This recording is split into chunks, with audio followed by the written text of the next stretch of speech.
Els veïns d'aquest bloc de la Ronda de la Guineueta Vella fa anys que demanen que s'urbanitzi l'espai que envolta l'entrada de l'edifici.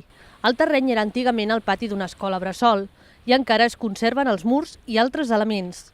Es tracta d'uns dels darrers interiors del barri pendents d'urbanitzar. Quitaron la guardería hace no sé cuántos años, no sé si 15 o 20, y aquí esto se ha quedado en tierra y ya veis, los jardines están súper abandonados, tenemos ratas. Bueno, muchos inconvenientes. Está pendiente de que se haga. Dicen que el presupuesto está hecho, pero que lo tienen que reformar. Bueno, lo que passa sempre. Per començar, les pudors que no s'aguanten de les cloaques. Després hi ha molta gent que no és del bloc, que venen de por ahí, que fan servir això de pipicant. Està sempre ple de porqueria. Això és un niu de porqueria. Hi ha rates, hi ha de tot.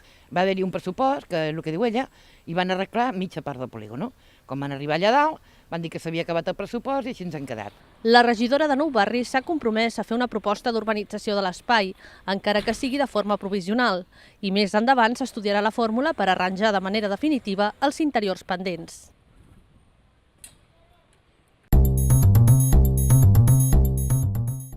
La primera reunió de debat sobre el pla de mobilitat de les Roquetes ha servit per definir dues coses.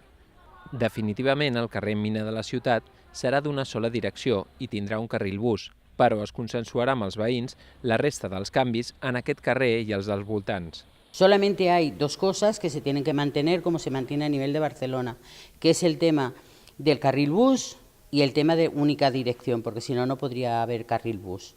Lo demás, todo es negociable, trabajable y entre todos decidiremos el qué.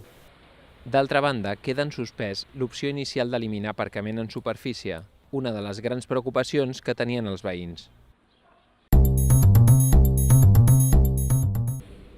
Els 7 camps de futbol del districte reben aquesta legislatura una gran inversió en millores. Són 1.400.000 euros que van destinats a renovar espais i serveis, així com les xarxes de protecció.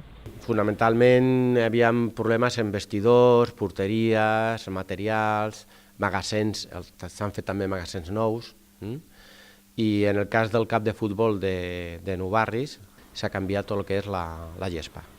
Al camp municipal de Nou Barris, el de la Muntanyesa, s'emporta una bona part del pressupost, ja que només la renovació de la gespa ha costat uns 300.000 euros. I aquest novembre engegarà una altra fase de reparacions per 18.000 euros més. Altre mig milió ha anat a Canyelles, Turó de la Peira, Vallbona, Guineueta i Porta.